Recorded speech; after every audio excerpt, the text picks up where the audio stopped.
Minutos de la mañana y lamentablemente las cifras de víctimas del terremoto en Turquía y Siria se van actualizando e incrementan cada hora. Ya son más de 11.200 las víctimas y la lucha para rescatar a sobrevivientes de los escombros es contrarreloj. Para tratar de entender qué están haciendo algunas instituciones que prestan ayuda humanitaria y cómo se atiende desde el punto de vista de asistencia humanitaria en organismos internacionales, tragedias como estas, en las que cada minuto cuenta, recibimos en línea, vía línea telefónica a Henry Rodríguez, quien es coordinador de Médicos Sin Fronteras en Venezuela, para entender qué está haciendo esta organización Médicos Sin Fronteras en el marco de estos duros terremotos en Siria y Turquía que han dejado este saldo tan lamentable de muertos y todavía más de 55.000 heridos. Bienvenido, Henry, un gusto conversar con usted. Bienvenido, ¿cómo está?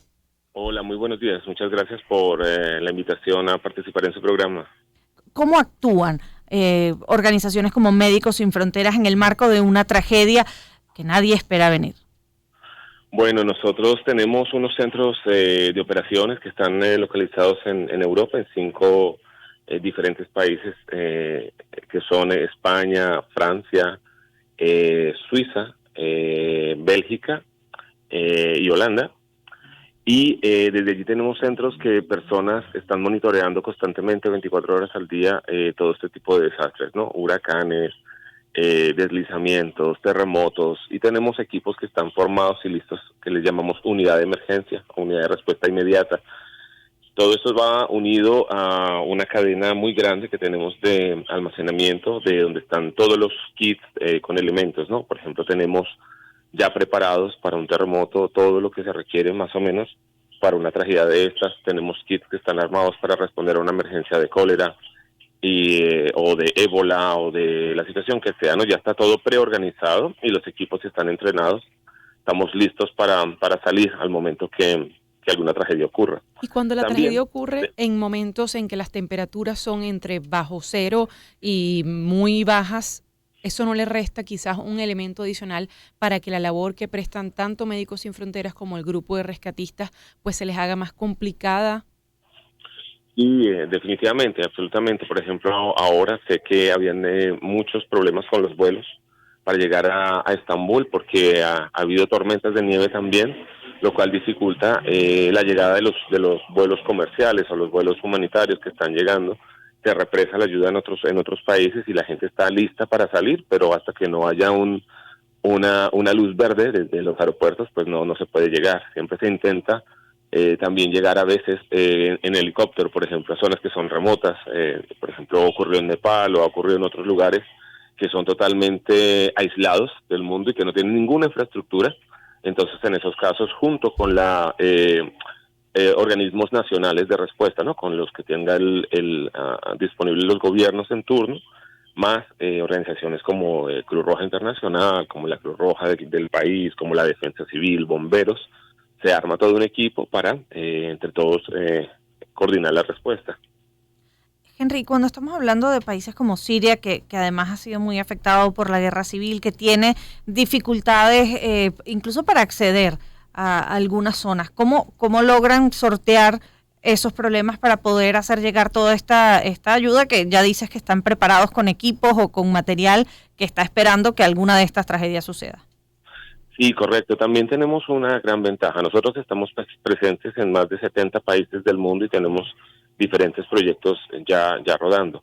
En el caso concreto de Siria, por ejemplo, nosotros hemos estado trabajando allí desde hace muchos años y justamente en la frontera con Turquía estábamos dando apoyo a 3 hospitales bastante grandes que son de referencia en la zona de Idlib y en la zona de Afrin, que es la zona fronteriza con Gaziantep, que fue como los más afectados en el lado turco. Entonces, ya teníamos equipos allí preposicionados y digamos que estamos preparados también para responder a emergencias, digamos, de mediano, pequeño tamaño con esos equipos. Entonces, lo que hacemos es reforzar con equipos nuevos, con personas nuevas que lleguen a atender a estas personas que ya estaban, porque nuestros equipos pues también han sido víctimas o también están en shock, porque también están presentes allí. Entonces muchos de ellos son víctimas, algunos de ellos tienen familiares que también han sido afectados o tienen sus propias casas o sus propios problemas en los hombros, ¿no? Entonces no pueden tampoco ser parte total de la respuesta inicialmente. O sea que son muchas dificultades. Siria está en guerra desde hace muchísimos años y es muy, muy complicado para cualquier organización internacional entrar. Entonces todo lo tenemos que hacer básicamente con personal sirio que está en contacto con nosotros y a través de organizaciones locales hacemos esta coordinación y esta respuesta. Es decir, que muchas veces no podemos estar ni siquiera presente directamente nosotros, sino que a través de los colegas nacionales o otras organizaciones locales. Y ahora que dices eso, Henry Rodríguez, nuestro invitado, es coordinador de Médicos Sin Fronteras en Venezuela. A veces, si no pueden llegar por las dificultades que hay y quizás también se une el ala política, el que pueda estar algún territorio controlado, esos mismos médicos que ustedes dicen son, por ejemplo, de ciudadanía siria, ¿sí pueden entrar a un sitio donde esté controlado por algún grupo irregular, pero sea local? ¿O también hay dificultades para los propios médicos del país? Desafortunadamente muchas veces sí, muchas veces a pesar de un desastre de estas magnitudes, los conflictos que hayan tenido no se olvidan, siguen estando allí y el acceso se hace muy complicado para ellos mismos. Ahora, cuando es algo tan grande como lo que ocurrió allá, porque realmente lo que tú comentabas, las cifras van aumentando y en la medida que va pasando los días, las cifras van a seguir aumentando más y hay posibilidades de realmente tener una tragedia a nivel mundial, tal vez de las más grandes de los últimos décadas. Yo asumo que estas cosas ablandan un poco, ¿no? El corazón de todo el mundo y se permite un poco la entrada o la ayuda de otros bandos, ¿no? Pero es una asunción, ¿no? Eso depende, tú sabes que en los conflictos, pues, a veces prima más, no prima la razón, como la primera forma, ¿no? Desafortunadamente. Es algo con lo que tenemos que lidiar nosotros también como Médicos Sin Fronteras, ¿no?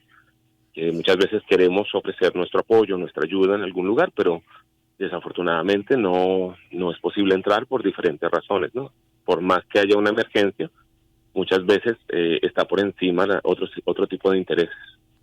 ¿Cuáles son las principales dificultades que se han conseguido los equipos, tanto de Médicos Sin Fronteras como de otras organizaciones, en el caso de la ayuda en Turquía y en Siria, más allá de la temperatura, que es un factor a considerar, como ya había anticipado Adriana? Bueno, en Turquía es un país que normalmente tiene una respuesta a emergencia muy fuerte, es un país muy organizado, con una gran capacidad propia de respuesta. Ellos no abren mucho las puertas a ayuda internacional, entonces el pedir un permiso para trabajar allí a veces resulta muy complicado, inclusive para organizaciones tan grandes como la nuestra. Henry, ¿y eso no lo facilita el decreto de emergencia, por ejemplo, que emitió el presidente turco Erdogan durante 3 meses? ¿Eso no permitiría acelerar el acceso de organizaciones internacionales? Sí, afortunadamente sí, y eso me llamó mucho la atención porque yo trabajé en Turquía y Siria a febrero del año pasado, y para que ellos declaren eso tiene que ser porque el desastre es tan grande que realmente sienten la necesidad, porque si no ellos no lo hubieran hecho. O sea, si no, es un gobierno muy fuerte, muy autoritario que no gusta de pedir ayuda. Uh-huh. Entonces imagino que la magnitud ha sido tan grande y la población que ellos tienen es tan seria que han abierto esta posibilidad y este canal de emergencia para que podamos llegar nosotros y muchas organizaciones. Henry, muchísimas gracias por haber compartido con nosotros estos minutos y dar cuenta de las labores que tienen que hacer tanto Médicos Sin Fronteras como otros rescatistas en momentos como este. No, con el mayor gusto. Muchas gracias por abrirnos el espacio y bueno, siempre estamos aquí disponibles para cualquier información. Henry Rodríguez es coordinador de Médicos Sin Fronteras en Venezuela, dando cuenta de cómo se trabaja en medio de una emergencia como la que viven en este momento Turquía y Siria. 9:33, escuchamos a